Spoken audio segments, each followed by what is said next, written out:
Trypophobia. You're scrolling through your phone when an image stops you cold. Honeycomb. Lotus seed pods. Clusters of holes packed so tightly they seem to breathe. Your stomach turns. Your skin crawls. There's nothing dangerous here, nothing that should trigger alarm. But the revulsion is instant. Visceral. Impossible to ignore. This is trypophobia, the fear of clustered patterns and irregular holes. It's not officially recognized as a phobia, but the response is real.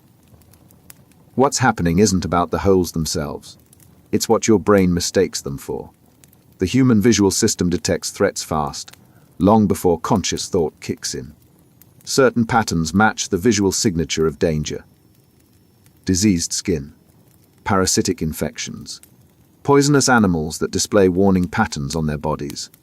Your brain sees the cluster, skips the analysis, triggers the alarm. The reaction bypasses logic entirely.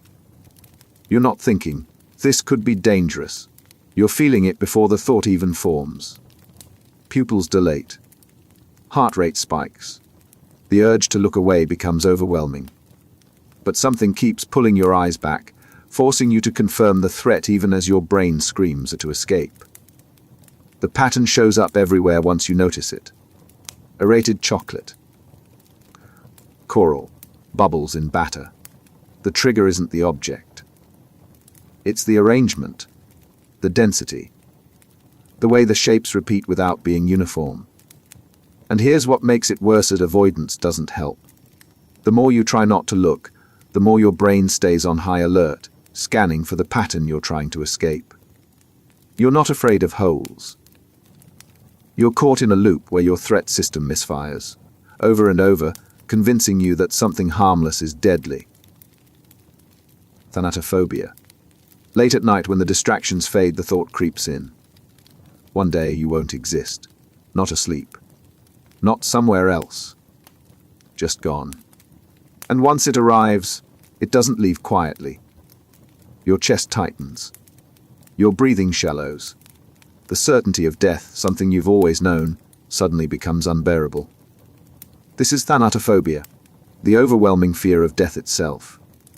Not the process of dying, though that's part of it. The real terror is non-existence. The idea that consciousness, the only thing you've ever experienced, will simply end. Fearing death isn't irrational. Survival depends on avoiding it. But thanatophobia goes further. It transforms an abstract inevitability into immediate, suffocating dread. The fear doesn't wait for old age or illness. It invades the present, turning every moment into a reminder that time is finite and the clock is always running. The psychology is recursive. You're afraid of death, so you think about it. Thinking about it makes the fear worse. The worse it gets, the more you fix it. The cycle tightens until death stops being a distant endpoint and starts feeling like it's happening now, in this moment, because you can't stop imagining it. The response shows up in different ways. Some people avoid anything that reminds them of mortality. Funerals. Hospitals. Conversations about aging. Others spiral into compulsive checking, convinced that every ache is the beginning of the end. The fear doesn't prevent death. It just makes life smaller. And then there's the panic. It can hit anywhere. In a crowded room. While driving. Lying in bed. The thought arrives unbidden: this will all be over someday. And the body reacts as if the threat is immediate. Heart pounding. Dizziness. The overwhelming need to escape something that can't be escaped. Philosophy doesn't help. Telling someone that death is natural, that everyone goes through it, that there's nothing to fear, misses the point entirely. The fear isn't about logic.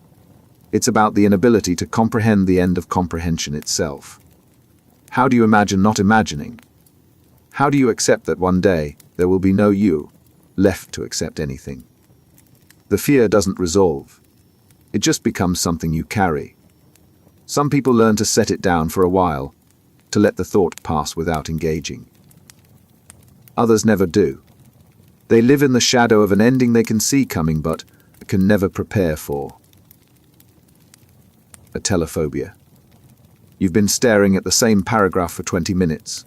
The cursor blinks. The words feel wrong. Not bad exactly. Just not perfect. So you delete them. Start again. Delete again. The deadline inches closer, but you can't move forward. Because if it's not flawless, what's the point of finishing at all? This is Atelophobia, the fear of imperfection. It's not the healthy pursuit of excellence. It's the terror of being anything less than perfect, and that terror doesn't drive you forward. It paralyzes you. The mechanism is cruel in its simplicity. Perfection becomes the only acceptable outcome. Anything short of it feels like failure. So you polish endlessly, revise compulsively, hesitate at every step. But here's the trap. Perfection is a moving target. The closer you think you get, the more flaws you see. The bar keeps rising, and you can never clear it. The fear spreads beyond the task itself. It infiltrates decisions, relationships, daily routines. You avoid starting projects because you can't guarantee the result. You withdraw from conversations because you might say the wrong thing. You cancel plans because you're not ready, and you'll never feel ready, because ready means perfect and perfect doesn't exist. What looks like ambition from the outside is suffocation from the inside. The need to get it right stops being motivation and becomes a cage. You're not refusing to try. You're terrified of being seen as less than what you think you should be. And that terror grows with every avoided attempt, every unfinished project, every opportunity you let pass because the risk of imperfection feels unbearable. The worst part isn't the fear itself. It's what you sacrifice to avoid it. The work you never start. The relationships you never build. The life you never live, all because you're waiting for a version of yourself that will never arrive. Agoraphobia. You're standing at the door, keys in hand. The errand is simple. 10 minutes, maybe 15. But your body is screaming at you to stay inside. Heart racing, palms sweating. The world outside suddenly feels too open, too unpredictable, too far from safety. You tell yourself it's fine. You've done this before. But your hand won't turn the knob. This is agoraphobia, the fear of places or situations where escape might be difficult. It's not about open spaces, though that's part of it. It's about losing control in a place where help won't reach you in time. The fear usually starts with a single panic attack. It hits out of nowhere, in a store, on a bus, in a crowded street. And once it happens, your brain marks that location as dangerous. Not just uncomfortable, dangerous. The next time you try to go there, the fear returns before you even arrive. Your body remembers and it refuses to cooperate. So you avoid that street, that store, that entire neighborhood. But avoidance doesn't stop the fear. It feeds it. The more you retreat, the more places become off limits. The grocery store feels too exposed. The parking lot too far from the car. Eventually, even leaving the house feels like stepping into a trap. What starts as caution becomes confinement. Your world shrinks, not because you want it to, but because everywhere else feels too risky. Friends stop inviting you out. Opportunities slip away. And the more isolated you become, the harder it is to break the cycle. Because the longer you stay inside, the more terrifying the outside world appears. The cruelest irony is that the one place that feels safe, home, becomes the only place you can tolerate. But it's not freedom. It's a smaller and smaller radius of control, and every day, the walls close in a little more. You're not choosing safety. You're just running out of places to run. Glossophobia. The room is full. Every face is turned toward you. You open your mouth and your voice cracks. Your hands shake. You lose your place in the notes you've read 100 times. The silence stretches and you can feel the judgment settling in. They're not actually judging you, probably, but your mind insists they are. And that insistence is enough to make everything fall apart. This is glossophobia, the fear of public speaking. It's the most common phobia in the world, and it doesn't care how prepared you are. It's not about competence. It's about exposure. The fear isn't abstract. It's physical. Your heart pounds so hard you can hear it. Your throat tightens. Your thoughts scatter the moment you need them most. It's your body's survival response kicking in, treating a presentation like a life or death threat. And from your nervous system's perspective, it is. Being judged by a group once meant being cast out. Being cast out meant dying alone. That ancient wiring doesn't care that you're in a conference room, not on the savannah. It just knows you're being watched, and it floods you with adrenaline meant for running or fighting. But you can't run. You can't fight. You have to stand there and speak, and every instinct you have is screaming at you to stop. So you avoid it. You turn down promotions that require presentations. You skip events where you might be asked to speak. You stay quiet in meetings even when you have something worth saying. The fear doesn't just limit your voice. It limits your career, your relationships, your ability to be seen as someone who has something to contribute. And the cycle reinforces itself. The more you avoid, the more terrifying it becomes. The less you practice, the worse you perform. The worse you perform, the more your fear feels justified. Until speaking in front of others stops being a challenge and starts being something you organize your entire life around not doing. Misophobia. Someone coughs on the train, you freeze. Your mind is already calculating. How far away were they? Did any droplets reach you? You can feel contamination spreading across your skin even though nothing touched you. The rest of the ride is unbearable. You can't stop thinking about what's on the handrail, the seat, your clothes. The only thing that will help is getting home and scrubbing it all away. This is Misophobia, the fear of contamination. It's not about cleanliness. It's about the certainty that danger is everywhere, invisible and spreading, and the only way to survive is to control every surface, every interaction, every point of contact with the world. The fear operates on a simple ruler. Anything could be contaminated, so everything must be treated as if it is. You wash your hands until they crack and bleed. You avoid touching doorknobs, railings, other people. You clean obsessively not because it makes you feel better, but because not cleaning feels unbearable. But here's the trap. The more you try to eliminate risk, the more risk you see. You start noticing things you never noticed before. Dust. Smudges. The invisible presence of germs on every object. Your standards rise. What felt clean yesterday doesn't feel clean today. You wash again, and again, and it's never enough, because the fear isn't about dirt. It's about the lack of certainty that anything is ever truly safe. The rituals expand. Groceries have to be wiped down. Mail has to be quarantined. People become threats just by existing near you. You stop shaking hands. You avoid public spaces. You isolate, not because you want to, but because every interaction feels like exposure. And exposure feels like playing a game where the only outcome is contamination. What started as caution becomes a prison of your own design. You're not protecting yourself. You're just shrinking the world down to the few things you can control, and even those don't feel safe anymore. The fear doesn't go away when you clean. It just waits for the next surface, the next person, the next reason to start all over again. Social phobia. They're not even looking at you. The conversation flows around you, laughter rising and falling, and you're just standing there. You want to say something. You have something to say. But the moment you think about speaking, your throat closes.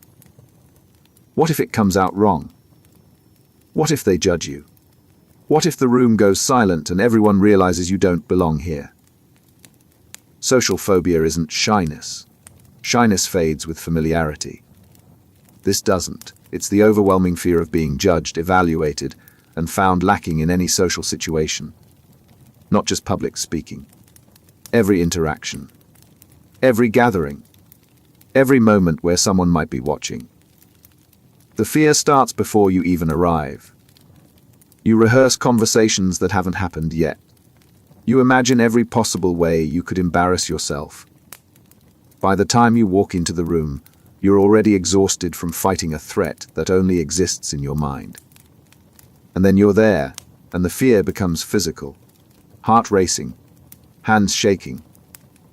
Your mind blanks on things you know perfectly well. You can feel yourself being watched, even when you're not. Every pause in conversation feels like judgment. Every glance in your direction feels like scrutiny. So you minimize yourself. You speak less. You avoid eye contact. You position yourself at the edges of groups, close enough to seem involved but far enough to stay unnoticed.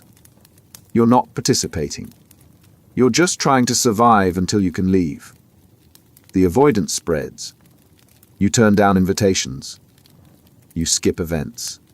You convince yourself it's easier to stay home, and it is easier, but only because you're trading connection for control. The more you avoid, the more the fear grows, until social situations stop being uncomfortable and start being impossible. What you're left with isn't peace. It's isolation that feels like safety but functions like a cage. You're not protecting yourself from judgment. You're just ensuring that no one ever gets the chance to see you at all. Acrophobia. You're standing at the edge, nowhere near close enough to fall, but your body doesn't believe that. Your legs lock. Your hands reach for something, anything solid. The ground below pulls at you, not because you want to jump, because your brain is screaming that you're already falling. Logic says you're safe. Your nervous system says otherwise. Acrophobia, the fear of heights, isn't about falling. It's about the loss of control that height represents. The higher you are, the more your body insists that gravity is a threat you can't negotiate with. The response is instant. You don't think your way into fear. You feel it. Your vision narrows. Your balance wavers, not because the surface beneath you has changed, but because your brain is flooding you with signals meant to pull you back from danger. The edge doesn't have to be close.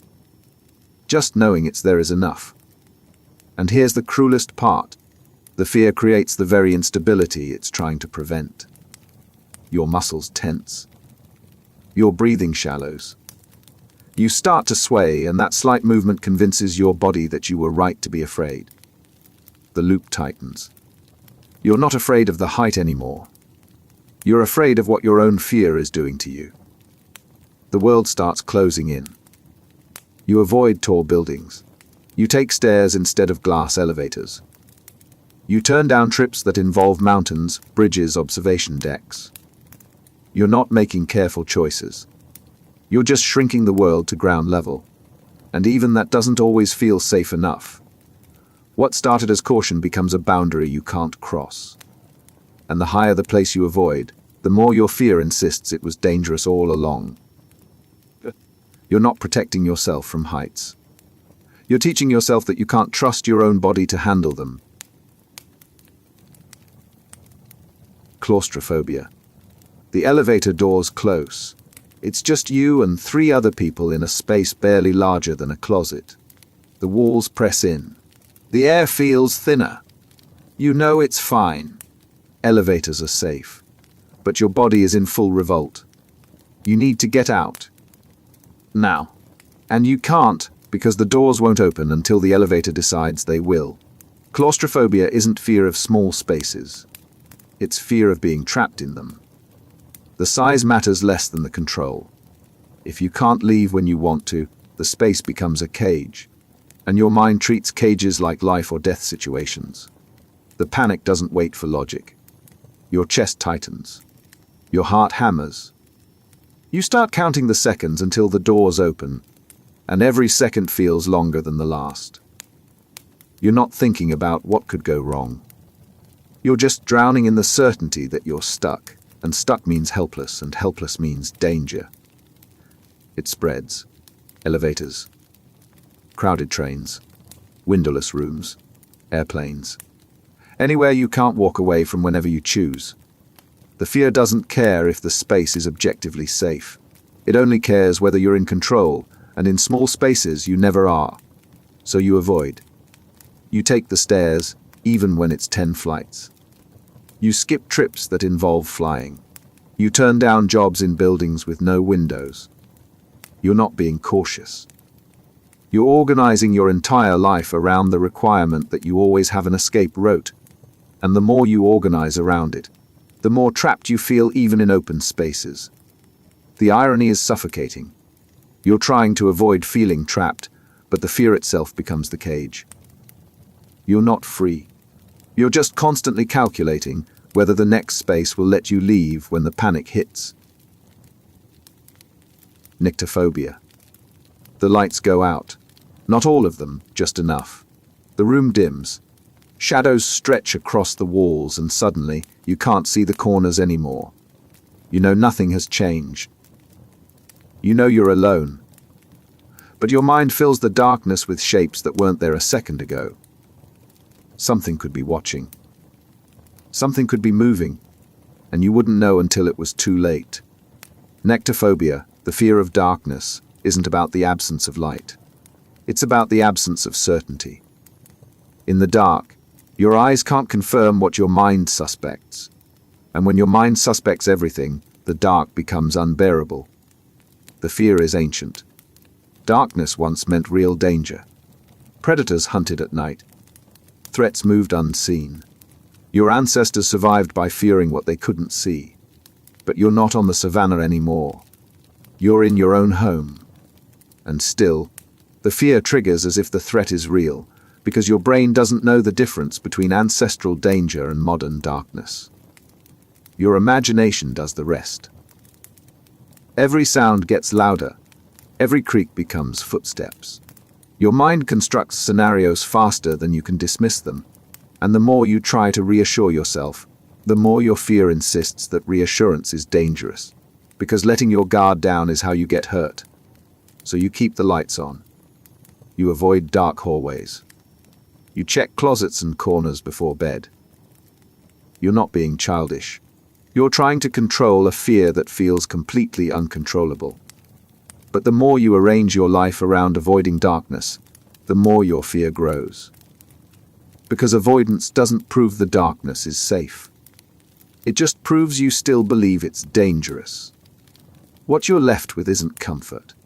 It's dependence on light, and the constant low-level anxiety of knowing that sooner or later, the lights will go out again. Mysophobia. You see it everywhere. The smudge on the counter, the invisible traces on your hands, the bacteria multiplying, spreading, contaminating everything they touch. You can't see germs, but you know they're there, and knowing is enough to make your skin crawl. So you wash. Again, the soap burns, but clean is the only thing that feels safe, and even clean never lasts. Mysophobia is the fear of germs, and it doesn't care about actual contamination. It cares about the possibility. And possibility is everywhere. The logic is simple and relentless. Germs exist. Germs cause illness. Illness is dangerous. Therefore, anything that could carry germs is a threat.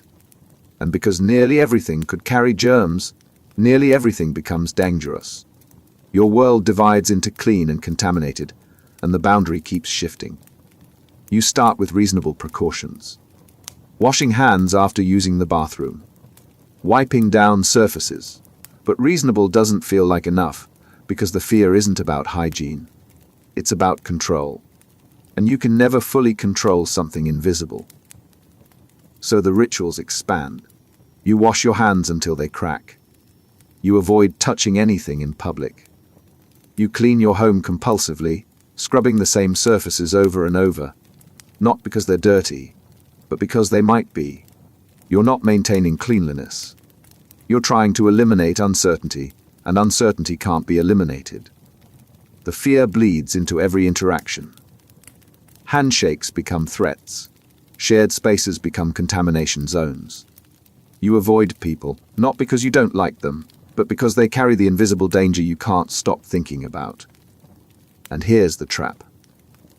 The more you clean, the more you notice what isn't clean. The more you avoid, the more dangerous the world appears.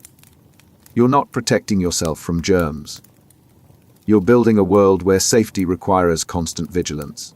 And constant vigilance is just another word for exhaustion that never ends. Aichmophobia. The needle sits on the tray. Small, sterile, necessary. The nurse is explaining the procedure, but you're not listening. You're staring at the point, imagining how it will feel breaking your skin, and the thought alone makes you dizzy. You know it's quick. You know it's safe. But your body is screaming at you to run, and running is exactly what you want to do. This is Aichmophobia, the fear of sharp objects. Not just needles. Knives. Scissors. Anything with a point or edge. It's not about pain, though pain is part of it. It's about the loss of control that comes with penetration. Something sharp doesn't just hurt.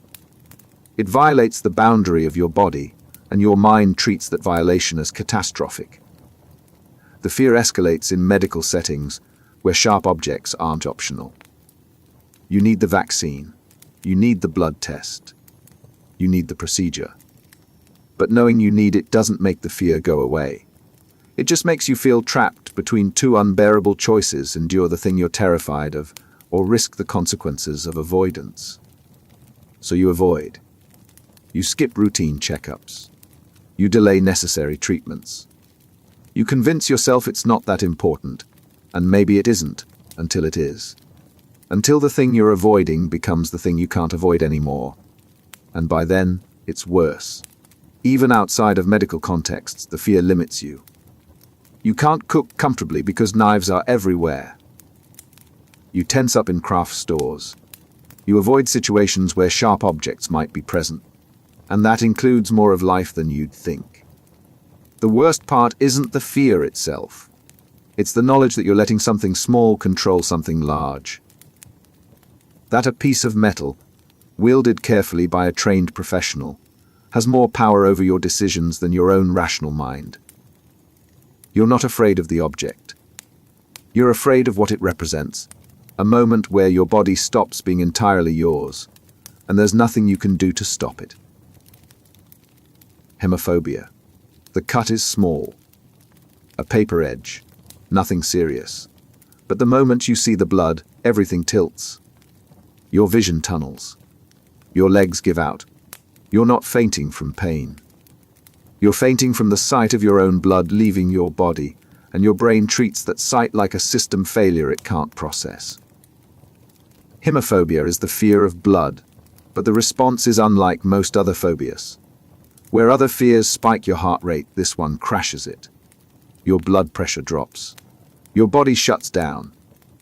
It's called a vasovagal response, and it's the reason people with this phobia don't just panic at the sight of blood. They collapse. The reaction is immediate and involuntary. You can't talk yourself out of it. You can't prepare for it. One moment you're fine, the next you're on the ground, and the thing that triggered it was just the color red in the wrong context. It spreads beyond your own injuries. You can't watch medical procedures. You avoid hospitals. You turn away from scenes in movies where blood appears. Even hearing someone describe an injury in detail can make you dizzy. You're not squeamish. Your nervous system is treating blood as a signal that something catastrophic is happening, even when it isn't. The avoidance becomes automatic.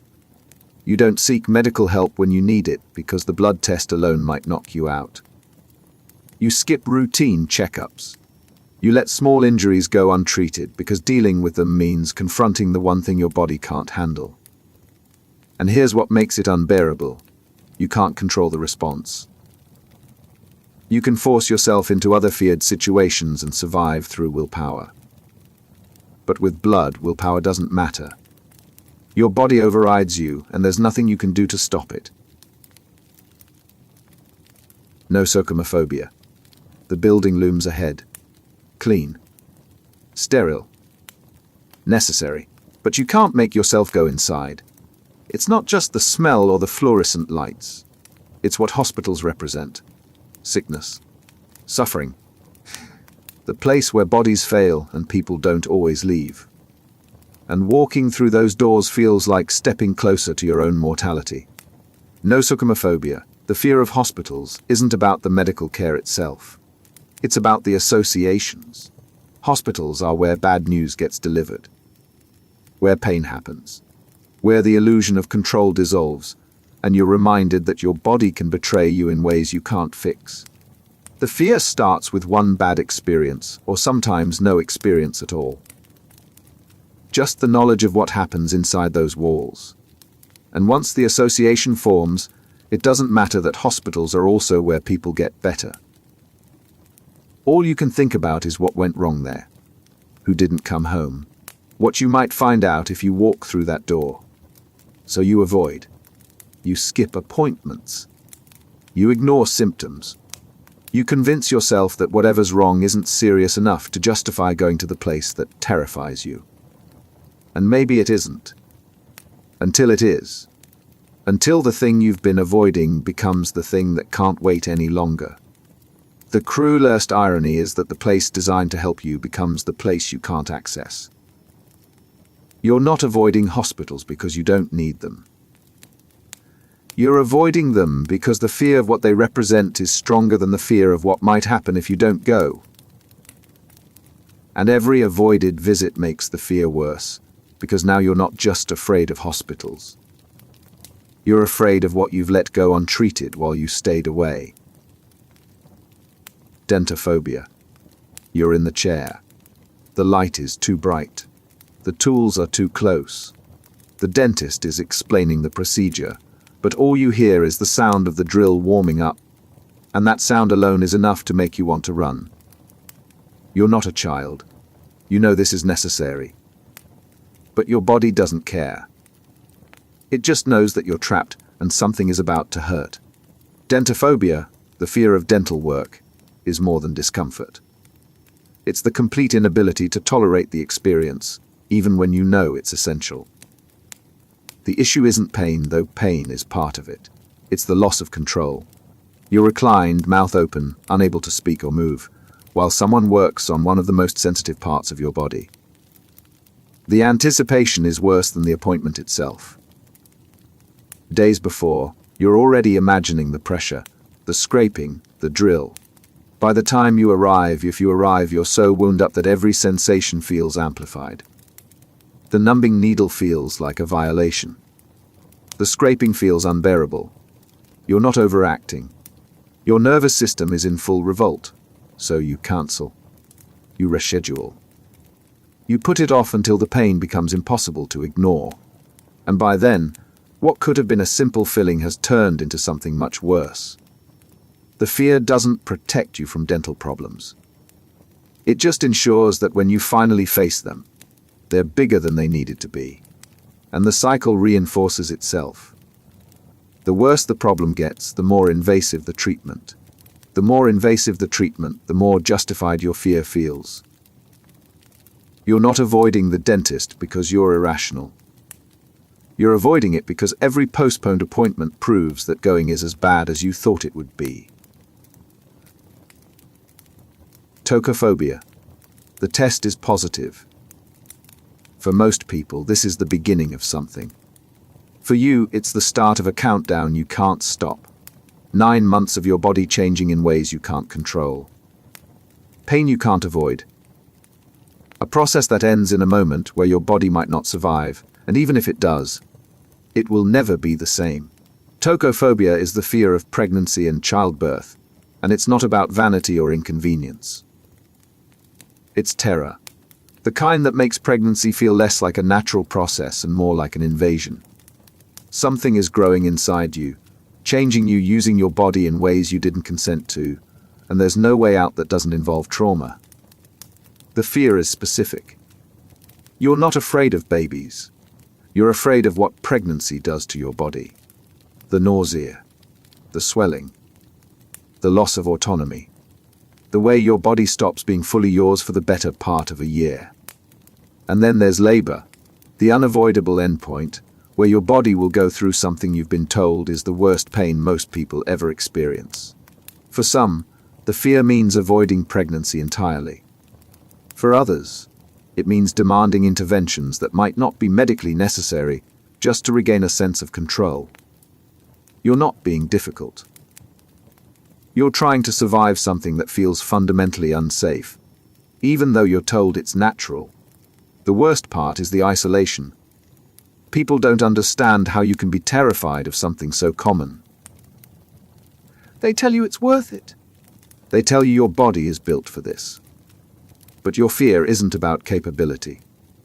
It's about the certainty that no matter how it goes, you'll be fundamentally altered, and you have no choice but to endure it. Emetophobia. Your stomach turns. Just a slight unease, nothing serious. But the fear kicks in immediately. What if it gets worse? What if you can't stop it? What if you're in public when it happens? The nausea might pass on its own, but the panic won't. Because for you, vomiting isn't just unpleasant. It's the thing you've organized your entire life around never experiencing. Emetophobia, the fear of vomiting, doesn't make sense to people who don't have it. Everyone dislikes being sick. But for you, it's not dislike. It's terror so complete that you'll go to extraordinary lengths to avoid even the possibility. You monitor everything you eat. You avoid certain foods entirely not because you're allergic, but because they once made you feel queasy. You skip restaurants where you can't control the ingredients. You avoid alcohol, roller coasters, boats, anything that might trigger nausea. You're not being careful. You're being controlled by the fear that your body might betray you. And it's not just your own vomiting. You can't be around people who are sick. You avoid crowded places during flu season. You panic if someone near you mentions feeling nauseous. The fear isn't about disgust. It's about the loss of control, the certainty that once it starts, you can't stop it. And that helplessness is unbearable. The restrictions pile up. You skip trips. You turn down invitations. You live in a state of low-level vigilance, constantly scanning for threats that might make you sick. You're not living. You're just avoiding, and the more you avoid, the more the fear convinces you that vomiting would be catastrophic, even though logically you know it isn't. The cruelest part is that the fear creates the very sensation it's trying to prevent. Anxiety causes nausea, and nausea fuels the anxiety. You're trapped in a loop, where the thing you're most afraid of is also the thing your fear keeps threatening to trigger. Aviophobia. The plane is boarding. Your ticket is in your hand. The trip is important, maybe essential, but your body is screaming at you not to get on. You know the statistics. You know flying is safe. But knowing doesn't help because the fear isn't about logic. It's about the fact that once those doors close, you're locked in a metal tube at 30,000 feet, and there's nothing you can do if something goes wrong. Aviophobia, the fear of flying, isn't irrational if you think about what flight actually requires. You're trusting your life to a machine you don't understand, piloted by people you don't know, in conditions you can't see. And for the entire duration, you have zero control. If something fails, there's no escape. No exit. No way to save yourself. The fear starts before you even reach the airport. You imagine turbulence, engine failure, the plane going down. By the time you board, if you board, every sound is a threat. The engine revving, the cabin pressure changing, a slight bump in the air that everyone else ignores, but you interpret as the beginning of the end. So you avoid. You drive instead, even when it takes days. You turn down jobs that require travel. You miss weddings, funerals, opportunities that only exist in places you can't reach without flying. You're not being stubborn. You're just unable to convince your body that getting on a plane won't kill you. And here's the trap. The longer you avoid, the more your fear insists it was right. Every avoided flight feels like a disaster prevented. Every bit of turbulence you hear about confirms that flying is dangerous. You're not protecting yourself. You're just building a world where the only safe place is the ground, and every destination beyond driving distance becomes unreachable. Cynophobia. The dog is on a leash. Small, well-behaved, wagging its tail. The owner smiles, assures you it's friendly. But you've already crossed the street. Your heart is pounding. Your hands are shaking. It doesn't matter that the dog is harmless. It doesn't matter that you know, logically, it won't hurt you. All you see is teeth and the possibility that control could slip at any moment. Cynophobia, the fear of dogs, often starts with one bad experience. A bite. A lunge. A moment where a dog was too close, too loud, too unpredictable. And that moment rewires everything. Dogs stop being pets and become threats, regardless of size, breed, or behavior. The fear doesn't discriminate. A puppy triggers the same response as a large dog. A dog sleeping peacefully across the park still makes you tense. You're not reacting to what the dog is doing. You're reacting to what it could do, and the fact that you can't predict or control it. So your world shrinks. You avoid parks. You cross streets. You turn down invitations to homes where dogs live. You plan routes that minimize the chance of encountering them. And when you do, you freeze or flee, even when everyone around you treats it as normal. The worst part isn't the fear itself. It's how it isolates you. People don't understand why you can't just relax around a friendly dog. They think you're overreacting, but you're not choosing to be afraid. You're just stuck in a response your body won't let go of, triggered by something most people see as harmless. Arachnophobia. It's in the corner. Small, barely moving. You could ignore it. You could walk past. But you can't. Because even though it's tiny, even though it's doing nothing, your brain is screaming that it's dangerous. Your pulse spikes. Your muscles lock. You can't take your eyes off it, and you can't get close enough to deal with it. Arachnophobia, the fear of spiders, is one of the most common phobias, and it doesn't require logic. Spiders trigger an ancient response. For most of human history, certain spiders were deadly. Your ancestors survived by fearing the small, fast-moving things with too many legs. That wiring hasn't updated. The reaction is instant. You're not thinking about whether this specific spider is dangerous. You're just flooded with the certainty that it is. The size doesn't matter. A harmless spider in your home gets the same response as a genuinely venomous one in the wild. Your fear doesn't distinguish, and the fear doesn't stay contained. You start checking corners. You avoid basements, garages, anywhere spiders might be. You can't relax in your own space because you're always scanning, always waiting for the next one to appear. The fear isn't about the spider you saw. It's about the ones you haven't. The avoidance spreads. You skip camping trips. You hesitate before opening closets. You make other people deal with the problem because you physically can't. And every avoided encounter reinforces the idea that spiders are unbearable, that you can't handle them, that the fear is justified. Ophidiophobia.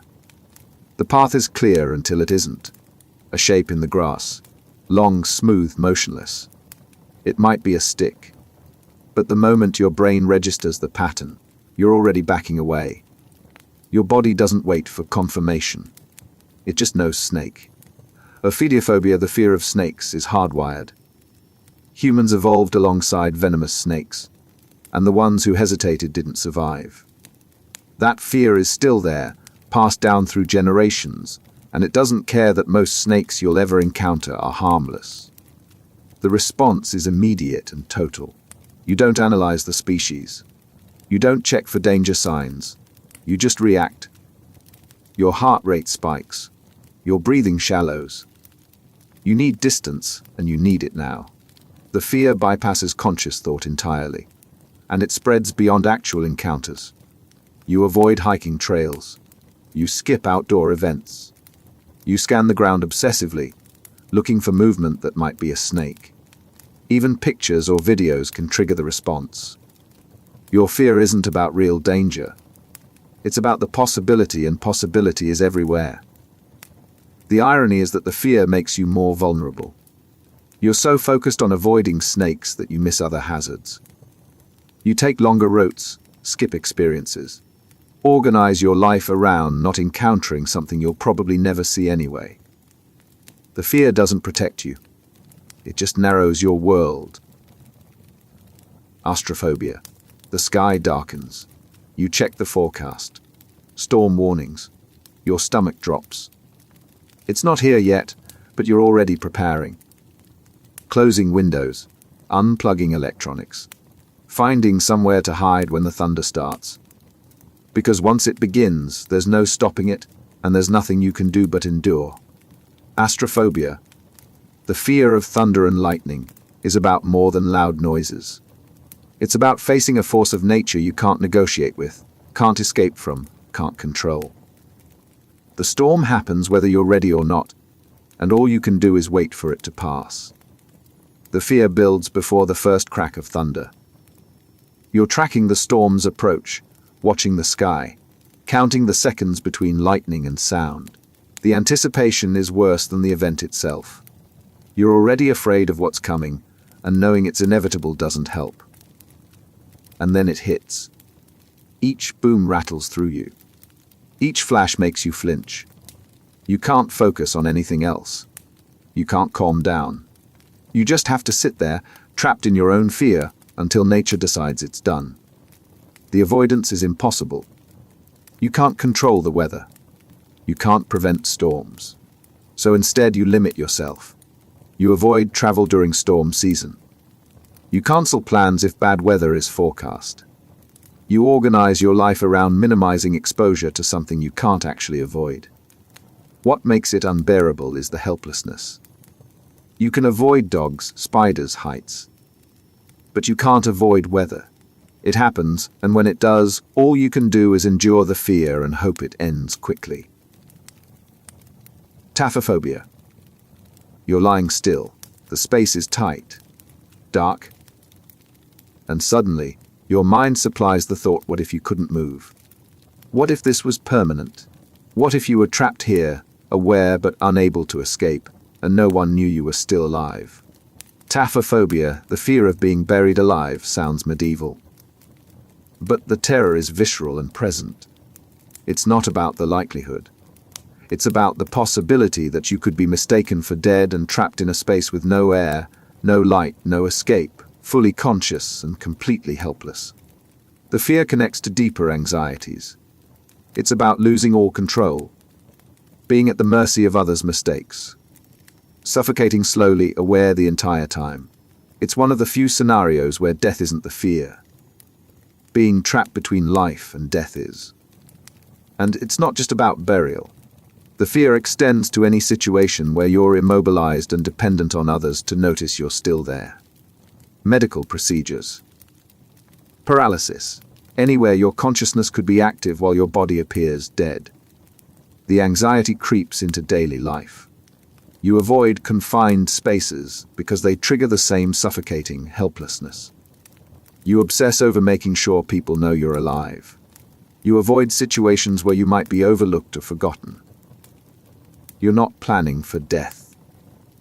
You're terrified of the space between. Autophobia. They're leaving. Just for a few hours. Nothing unusual. But the moment the door closes, the panic sets in. You're alone. Completely alone. And alone feels like abandoned. Like they might not come back. Like you're not capable of surviving without someone else there. Autophobia isn't introversion or preference. It's the overwhelming fear of being alone. Not loneliness, the emotional state. Aloneness, the physical fact. And when you're alone, your mind doesn't stay quiet. It supplies scenarios. They've left for good. Something's happened to them. You'll always be alone. And the fear spirals. The response is physical. Your chest tightens. Your breathing quickens. You can't settle. You pace. You check your phone obsessively. You need confirmation that you're not abandoned, and that need doesn't stop until someone returns. So you arrange your life around never being alone. You reach out constantly. You make plans to fill every gap. You stay in relationships or living situations that don't work because being with someone, anyone, feels safer than being by yourself. But here's the trap. The more you avoid being alone, the more terrifying it becomes. You never learn that you can handle it. You never build the confidence that solitude is survivable. Your fear insists that being alone is dangerous, and every avoided moment confirms it. And the worst part is how it affects your relationships. People feel the pressure of being your safety net. They can't leave without triggering your panic. You're not connecting out of choice. You're clinging out of fear. And eventually, that pressure pushes people away, leaving you with the very thing you were afraid of all along. Anthophobia. Someone hands you flowers, a gesture of kindness, a celebration. Everyone else smiles, but all you see is decay waiting to happen. Pollen that could trigger a reaction. Insects that might be hiding inside. Dead things dressed up to look alive. You take them because refusing would be strange, but the moment you can, you get rid of them. Anthophobia, the fear of flowers. Sounds absurd until you understand what flowers represent. They're beautiful, yes, but they're also dying from the moment they're cut. They attract bees. They trigger allergies. They're associated with funerals, with grief, with endings. And for some people, those associations override everything else. The fear doesn't always make logical sense. You might know the flowers are harmless. You might understand that your reaction is disproportionate. But the discomfort is real. Being near flowers makes your skin crawl. The smell is overwhelming. The sight of petals falling feels like watching something rot in real time. So you avoid them. You skip gardens. You leave rooms where bouquets are displayed. You feel anxious at weddings and graduations because flowers are everywhere, and there's no polite way to explain that you can't be around them. And the social cost is real. People think you're being difficult. They don't understand how something so universally loved can trigger genuine distress. You're not trying to ruin celebrations. You're just trying to exist in a world that treats flowers as harmless decoration, when for you they're anything but. Megalophobia. You're standing at the base of a skyscraper, or a dam, or a massive ship docked at port. The scale is incomprehensible. It towers over you, blocking the sky, dwarfing everything around it. And instead of feeling impressed, you feel crushed. Not literally. But the weight of its existence presses down on you, and all you want is to be somewhere it can't loom. Megalophobia is the fear of large objects, and it's not about danger. It's about the feeling of being insignificant in the presence of something so vast it shouldn't exist. Your brain can't process the size. It can't reconcile the scale with anything familiar, and that disconnect triggers a visceral unease that doesn't respond to reason. The reaction is immediate. Your chest tightens. Your breathing shallows. You feel dizzy, unmoored, like the object's presence is distorting reality itself. You're not afraid it will hurt you. You're overwhelmed by the fact that it exists at all. And it's not limited to buildings, statues, bridges, large vehicles, wind turbines. Anything that's bigger than your sense of proportion can handle. The fear doesn't care whether the object is beautiful or functional. It just registers the size and recoils. So you avoid. You take routes that keep you away from tall structures. You skip trips to places known for large monuments or engineering feats. You organize your world to minimize exposure to things that make you feel small, because feeling small triggers a panic you can't explain and can't control. Submechanophobia. You're swimming in a lake. The water is calm, clear, and then you see it. Something large and artificial beneath the surface. A sunken boat. Old machinery. A submerged structure that has no business being there. Your stomach drops. You need to get out. Now, because the sight of man-made objects underwater triggers a wrongness so profound it overrides everything else. Submechanophobia, the fear of submerged man-made objects, is deeply specific and deeply unsettling. It's not about the water. It's not about drowning. It's about encountering something that belongs on land, existing in a place it shouldn't, and the way that violation of expectation creates an almost primal dread. The objects themselves aren't dangerous, but they feel wrong. They look wrong. The way they're partly visible, partly obscured. The way they're still and silent in a medium where they don't belong. It's like looking at a glitch in reality, and your mind can't reconcile it. And the fear isn't abstract. It's immediate and physical. You can't look at pictures of sunken ships without your pulse spiking. You avoid swimming in places where submerged structures might exist. Even knowing something is down there, even if you can't see it, is enough to make the water feel hostile. The worst part is how isolating it is. Most people don't understand. They see a cool photo of a submerged plane or statue and think it's interesting. You see it and feel something close to horror. You're not overreacting. Your fear is real. It just happens to be triggered by something most people find harmless or even fascinating. Coulrophobia. The clown smiles. Too wide. The makeup is thick, turning the face into a mask. You can't see the person underneath. You can't read their expression. You can't predict what they'll do next. And that uncertainty, that inability to know who or what you're looking at, sets off every alarm in your system. Coulrophobia, the fear of clowns, isn't about makeup. It's about the erasure of identity. Clowns hide their real faces, their real intentions. They exaggerate expressions to the point of distortion. And your brain, which relies on reading faces to assess safety, can't do its job, so it defaults to fear.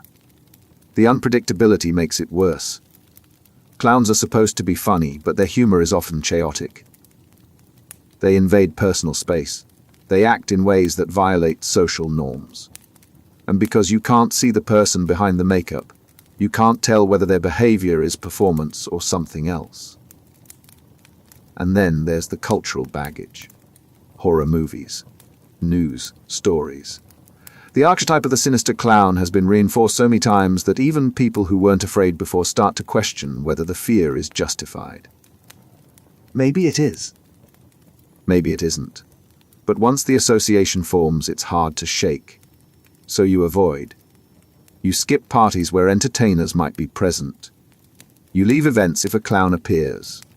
You feel ridiculous explaining it, because people think you're joking or being childish. But the fear is real, and it's rooted in something deeper than makeup, the inability to trust what you're seeing. Trypanophobia. The nurse is professional, calm, explaining the procedure, but you're not listening. You're staring at the needle, imagining the moment it breaks your skin. Your heart is racing. Your hands are shaking. You want to run, but you're in a medical office, and running would be absurd. So you sit there, trapped between the need for treatment and the certainty that you can't let that needle touch you. Trypanophobia, the fear of needles and injections, is more than discomfort. It's a visceral terror that overrides logic. You know the needle is necessary. You know the pain is brief. But none of that matters because your body is in full revolt at the idea of being pierced. The fear often starts young. A bad experience, a painful injection, a memory of helplessness, and that memory rewires everything. Needles stop being medical tools and become threats, and every subsequent encounter reinforces the fear, and the avoidance has consequences. You skip vaccines. You delay blood tests. You avoid necessary medical procedures because the thought of a needle is unbearable. You're not being stubborn. You're genuinely unable to override the panic, even when you know the cost of avoidance. The worst part is the shame. People treat needle fear as childish, something you should have outgrown. But phobias don't respond to embarrassment. They respond to fear. And the fear doesn't care how old you are or how irrational it seems. You're stuck choosing between enduring the thing that terrifies you or risking your health by avoiding it. Phobophobia. You're not afraid yet, but you know you will be. The situation is coming, the one that always triggers panic, and the anticipation is already unbearable. Your heart rate climbs. Your breathing quickens. You're experiencing fear of the fear itself, and by the time the actual trigger arrives, you're already in full panic, not from the thing you're afraid of, but from the certainty that you're about to be afraid. Phobophobia is the fear of fear itself. Not a specific trigger, just the state of being afraid, and it creates a loop that's almost impossible to escape. You're afraid of feeling fear, so you become hypervigilant, scanning for any sign that fear is approaching. And that vigilance guarantees that you'll notice every potential threat, which triggers the fear you were trying to avoid. The anticipation is worse than the event. You spend days, sometimes weeks, dreading something that might not even happen. And even if it doesn't, the dread itself was real. You've already experienced the suffering just from the possibility. And here's the cruelest part: avoiding the trigger doesn't help. Because you're not afraid of the trigger. You're afraid of your own response. And you can't avoid yourself. No matter what you do, the fear is always there waiting. And knowing it's waiting makes it worse. So you start avoiding anything that might trigger fear, which is everything. You narrow your life down to only the safest, most predictable situations. But even those don't feel safe because you know that at any moment, fear could arrive. And when it does, you'll be helpless against it. You're not afraid of the world. You're afraid of your own mind's ability to terrify you. And there's no distance you can put between yourself and that. Somniphobia. The day is ending. You're exhausted. Your body is begging for rest. But the moment you think about lying down, the panic starts. Because sleep means losing control. It means hours of unconsciousness where anything could happen and you wouldn't know. It means surrendering to something you can't fight off, and the thought alone keeps you awake long past the point of exhaustion. Somniphobia is the fear of sleep itself. Not nightmares, though they can trigger it. Not insomnia, though it's often the result. It's the terror of the act of falling asleep, of crossing that threshold where consciousness fades and you're no longer in charge. The fear feeds on uncertainty. What if you don't wake up? What if something happens while you're asleep and you can't respond? What if the act of sleeping is the moment everything goes wrong? The questions don't have answers, and the lack of answers makes them impossible to dismiss. So you fight it. You stay awake as long as you can. You distract yourself. You consume caffeine. You push through the exhaustion because being tired feels safer than being asleep. And when you finally do sleep, it's not rest. It's collapse. Your body shuts down whether you're ready or not, and you wake up more anxious than before because you lost the fight. The cycle destroys you slowly. Sleep deprivation compounds. Your health deteriorates. Your mind can't function properly. But the fear doesn't care about consequences.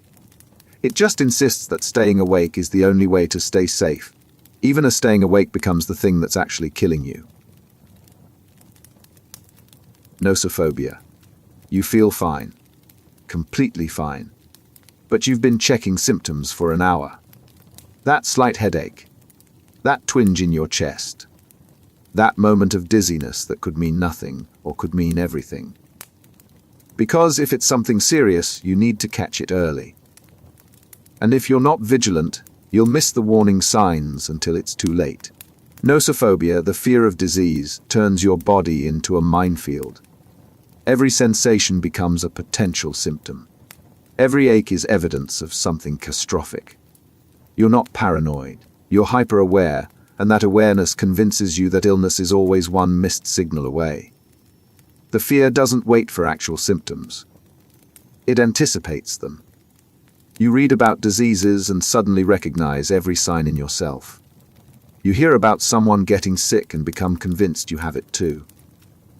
Your mind supplies the illness, and your body obligingly produces sensations that feel like confirmation. So you check obsessively. You monitor your heart rate. You track every unusual feeling.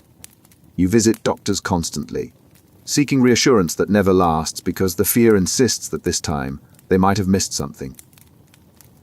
You're not hypochondriac in the dismissive sense. You're terrified genuinely, that your body is betraying you and no one is taking it seriously enough. And here's the cruelest irony. The stress of constant health anxiety actually makes you sick. Not with the diseases you fear, but with the physical toll of chronic stress.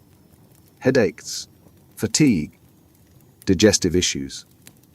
All of which you interpret as proof that you were right to be afraid, which makes the fear worse, which makes the symptoms worse, and the loop never ends.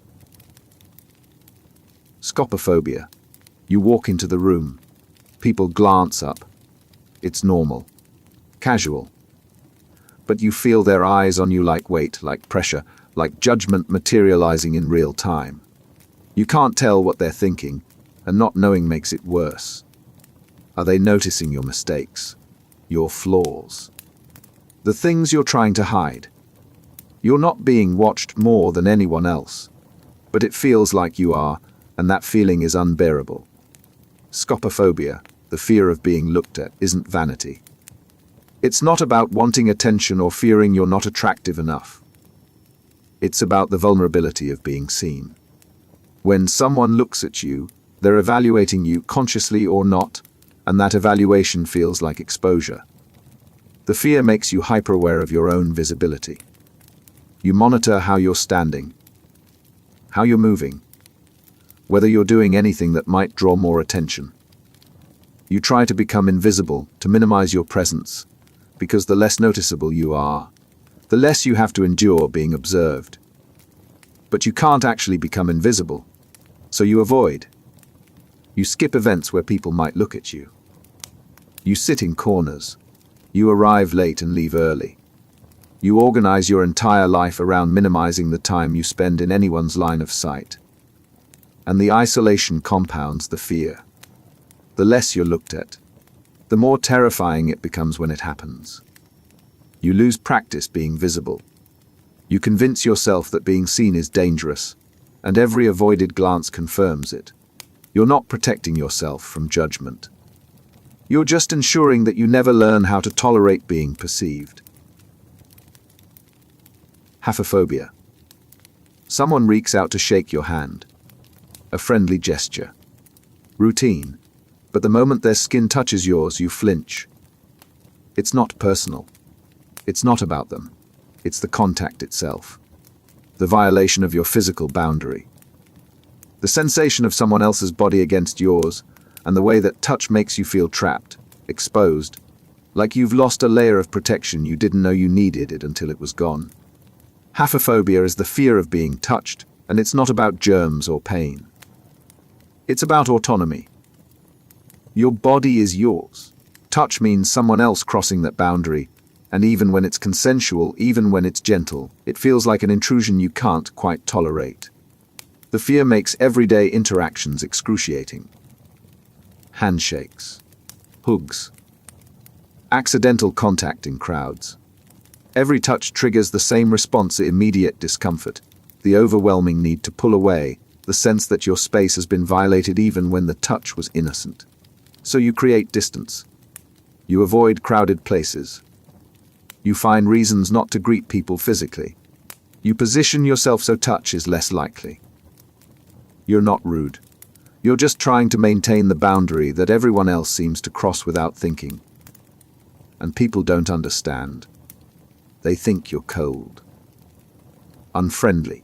They take it personally when you pull away from a hug or avoid a handshake. But the fear isn't about them. It's about the fact that touch, for you, doesn't feel like connection.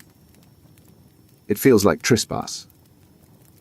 And there's no way to explain that without sounding like you're rejecting the person when you're just trying to protect yourself from the sensation. Monophobia. You're home alone. Nothing unusual. You've done this before, but the silence is too loud. The emptiness is too present. And the longer you sit there, the more the walls close in, not physically, but emotionally. You're alone, and alone feels like abandoned, and abandoned feels like permanent. And the panic builds until you're reaching for your phone, texting anyone, just to confirm that someone knows you exist. Monophobia is the fear of being alone, and it's not about preference. It's about the terror that hits when you're the only person in your space. Not lonely, alone. And the difference matters because loneliness is emotional but aloneness is physical, and when you're alone your mind doesn't stay quiet. The fear spirals. What if something happens and no one is here to help? What if you're forgotten? What if this is permanent? The thoughts don't wait for evidence. They just arrive, insistent and relentless, until the only thing that feels safe is having someone, anyone, nearby. So you arrange your life to avoid being alone. You make constant plans.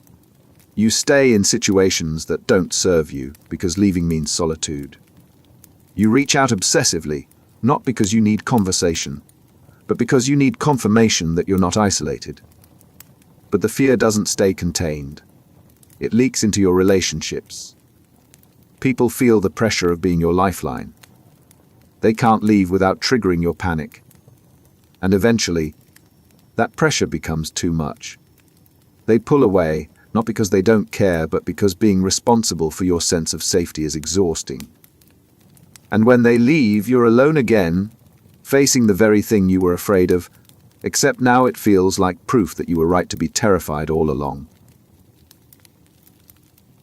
Gamophobia. The relationship is good, stable. The other person is talking about the future. Marriage, commitment. And instead of feeling excited, you feel trapped. Because marriage isn't just a ceremony. It's permanence. It's signing away your ability to leave.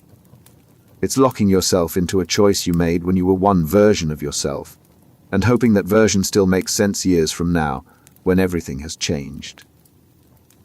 Gamophobia, the fear of marriage or commitment, isn't about not loving someone.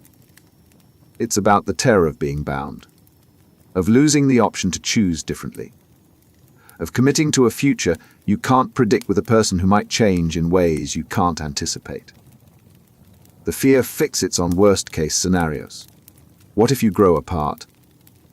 What if you realize too late that you made the wrong choice? What if the commitment becomes a trap and you're stuck in it because leaving would mean failure, judgment, loss? The questions don't have reassuring answers because the future is unknowable, and unknowable feels dangerous. So you avoid. You stay in relationships but refuse to formalize them. You find reasons why now isn't the right time. You keep one foot out the door because the exit needs to stay accessible. You're not afraid of the person. You're afraid of the structure, of the way commitment turns a choice into an obligation. And here's the cost. People leave. Not because they don't love you, but because they need more certainty than you can give. They need to know that you're in this fully, not conditionally, and your fear makes that impossible. So they walk away, and you're left wondering if avoiding commitment cost you the very thing you were trying to protect, the freedom to choose. Because now there's nothing left to choose from. Gynophobia. She's just talking, making conversation, being friendly. But your pulse is climbing. Your palms are sweating. You can't focus on what she's saying because your mind is running scenarios. What if you say something wrong? What if she thinks you're threatening? What if this entire interaction is a trap you don't know how to navigate? You're not afraid of her as a person. You're afraid of what the interaction represents, and that fear makes every word feel dangerous. Gynophobia, the fear of women, isn't about hatred or prejudice. It's about anxiety so intense that any interaction with women feels overwhelming. For some, it stems from past trauma. For others, it's social anxiety that's become gender-specific. Either way, the result is the same. Half the population becomes a source of panic. The fear doesn't distinguish between strangers and people you know. It's activated by presence, not behavior.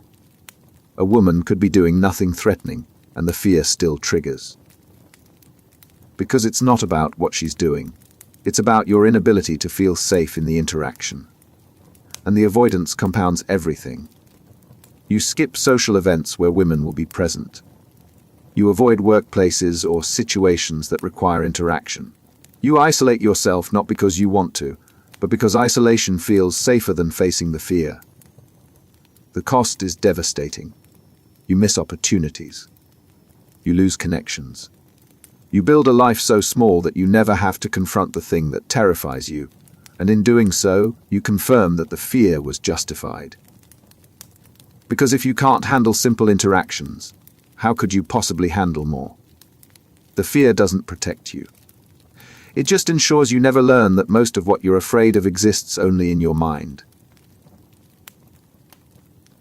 Androphobia. He's not doing anything, just standing there, waiting in line, same as you. But your body has already decided he's a threat. Your heart rate spikes, your breathing quickens.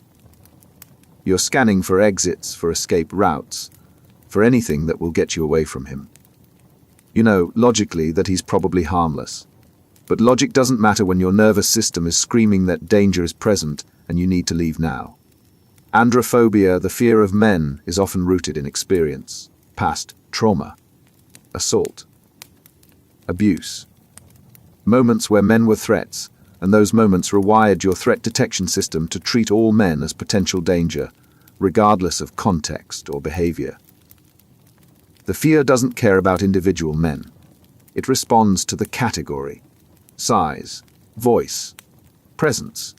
All of it triggers the same alarm, and the alarm doesn't quiet just because the situation is objectively safe. Your body remembers what happened before, and it's not taking chances.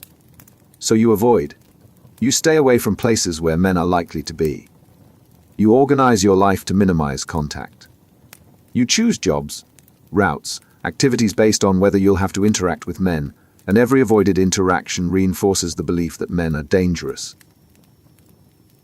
But avoidance doesn't heal the fear. It just keeps you trapped in it.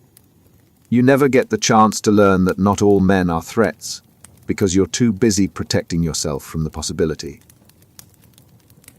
And the more you avoid, the more your world shrinks, until the only space that feels safe is the space where men don't exist, which, in reality, is almost nowhere. Ophidiophobia. The doll sits on the shelf, motionless, smiling. Its eyes are glass, but they seem to follow you.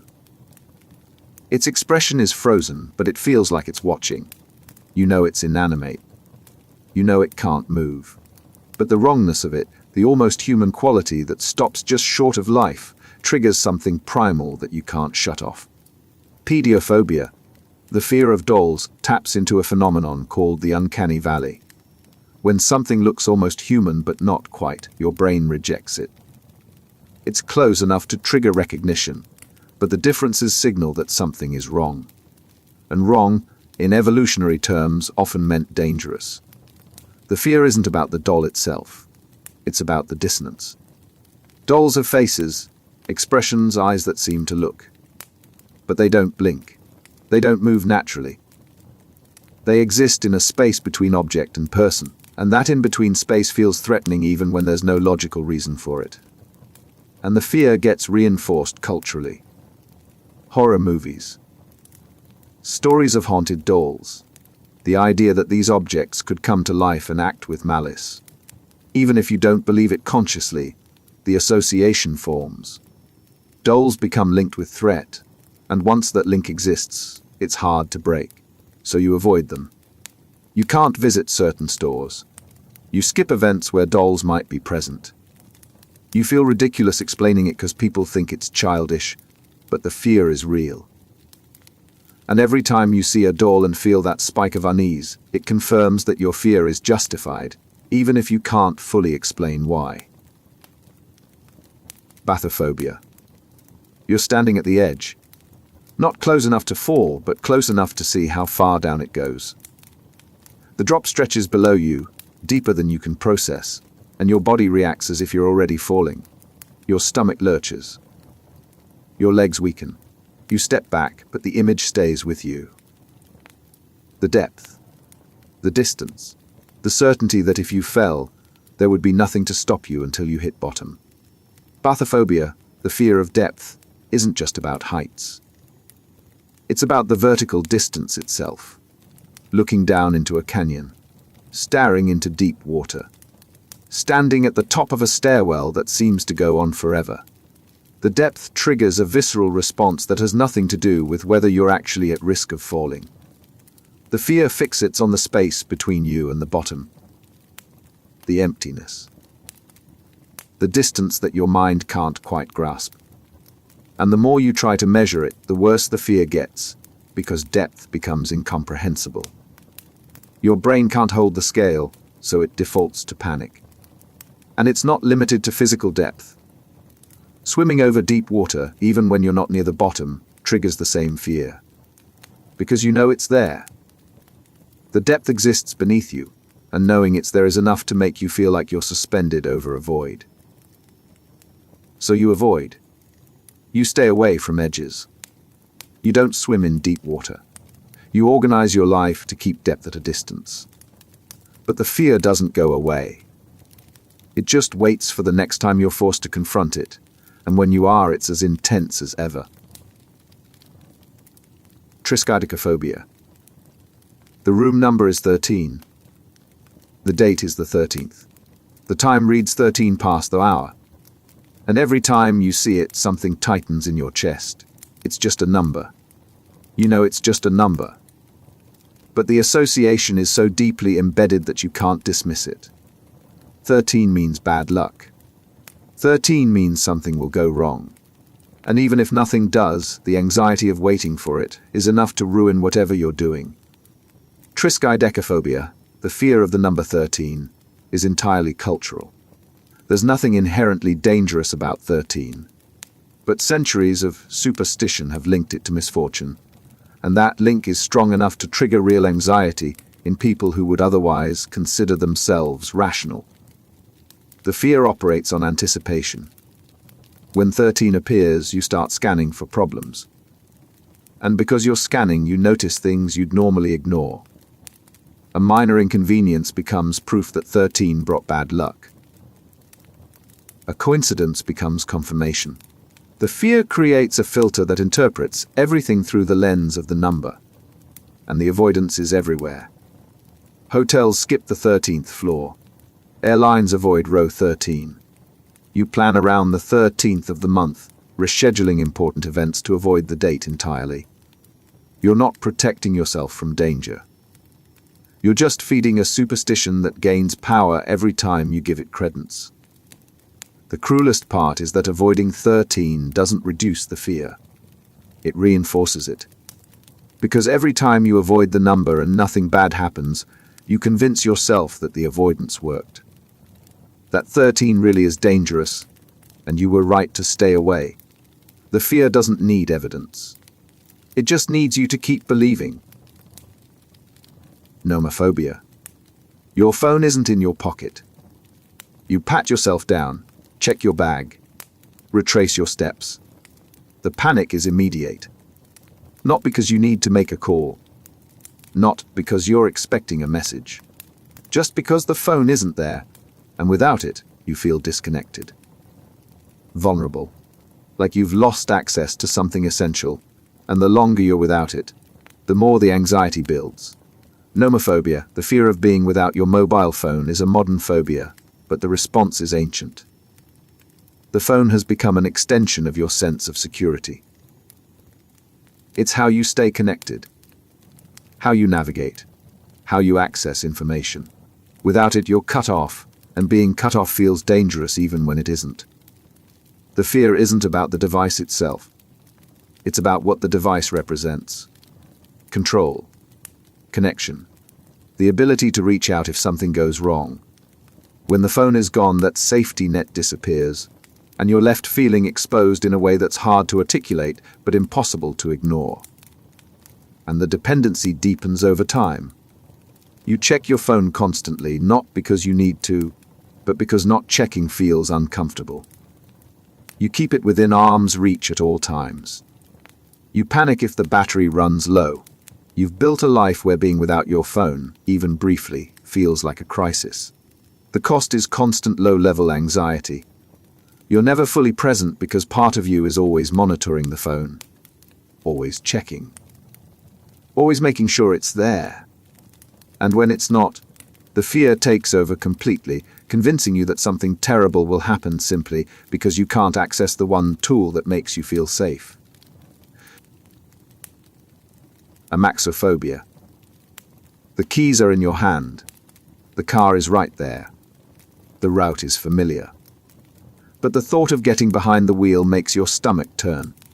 Because driving means being in control of a machine that could kill you or someone else with one mistake.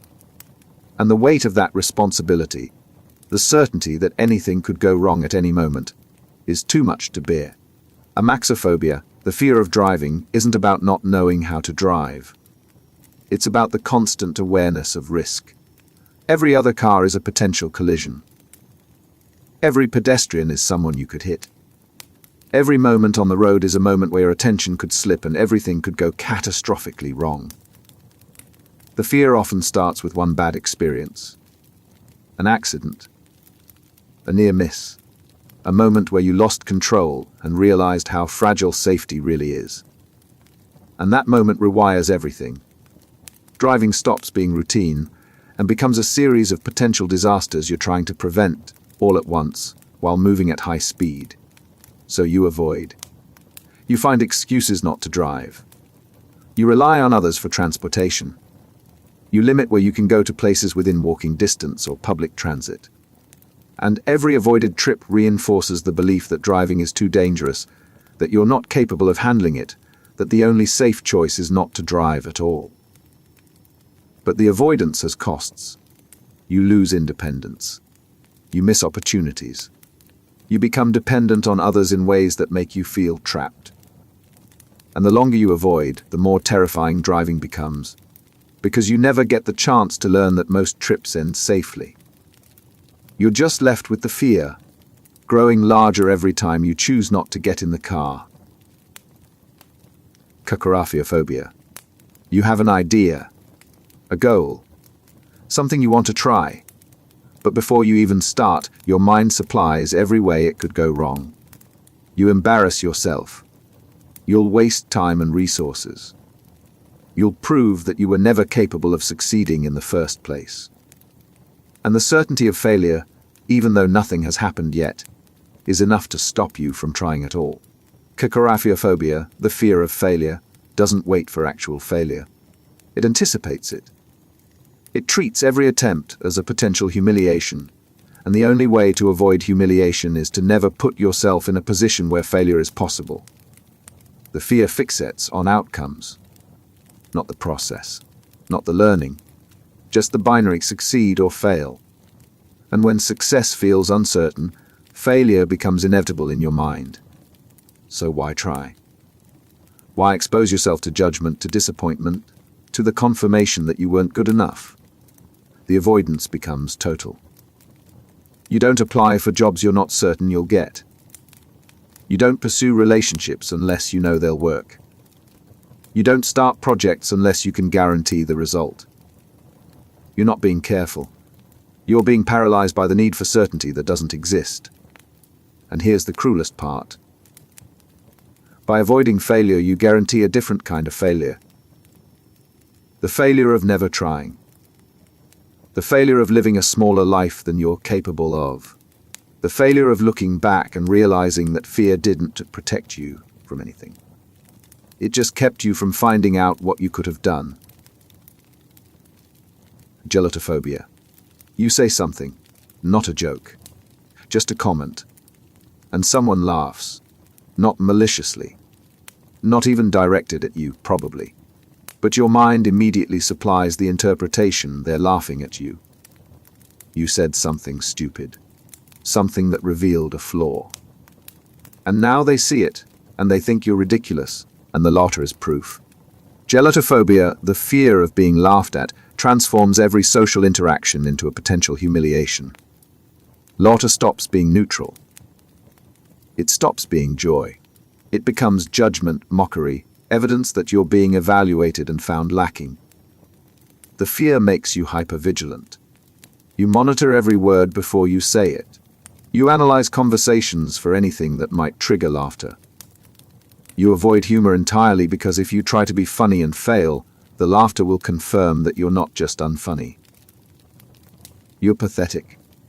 And the fear spreads beyond actual laughter. Even smiles feel threatening. Even friendly teasing feels like attack. You can't distinguish between genuine warmth and veiled mockery, so you treat everything as potentially dangerous. So you withdraw. You stop contributing to conversations. You minimize your presence in social settings. You become so careful, so controlled, that you stop being a person people can connect with. You're just trying to avoid being laughed at, but the cost is that you become invisible instead. And invisible might be safer, but it's not connection. It's just a different kind of isolation. Chronophobia. The clock is ticking, always. Every second that passes is gone forever. Every minute you spend is a minute you'll never get back. And the awareness of time moving, of your life being consumed second by second, builds into a panic that doesn't stop.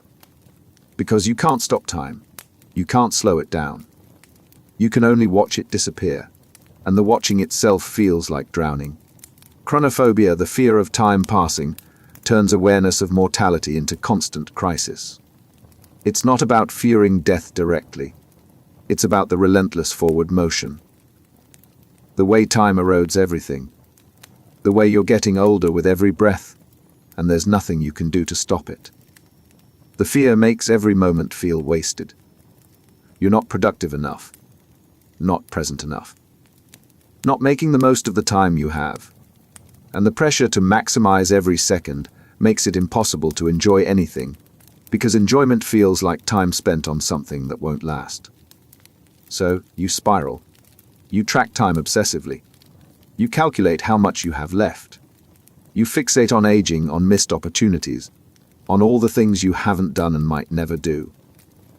And the more you focus on time, the faster it seems to move, until you're trapped in a loop where every attempt to hold on to time just makes you more aware of losing it. The cruelest irony is that the fear itself consumes the time you're trying to preserve. You're so busy panicking about time passing that you're not actually living in the time you have. You're just watching it disappear, terrified, unable to do anything but count down. Misophobia. The mirror is right there. You need to check your appearance. Comb your hair. Make sure you're presentable. But you can't look, because looking means seeing yourself, and seeing yourself means confronting the image you've been avoiding. The flaws. The imperfections. The person you don't want to be but can't escape, staring back at you with undeniable reality. Misophobia, the fear of mirrors, isn't vanity. It's the opposite. It's the terror of confronting your own reflection and being forced to see what you believe others see. And what you believe they see is never good enough. The fear fixates on specific flaws. A feature you hate. An expression that looks wrong. The way aging is showing. The gap between how you imagine yourself and how you actually appear. And mirrors don't lie. They don't let you maintain the illusion. They just show you what's there. And what's there never matches what you wish it was. So you avoid. You cover mirrors. You skip reflective surfaces. You arrange your life to minimize encounters with your own image. And every avoided reflection reinforces the belief that looking would be unbearable, that you can't handle what you'd see. But the avoidance creates its own problems. You can't fully groom yourself. You can't check your appearance before important events. You're operating half-blind, trying to present yourself to the world without knowing what the world sees. And the uncertainty of not knowing sometimes feels worse than the certainty of seeing, but the fear won't let you choose knowledge over avoidance.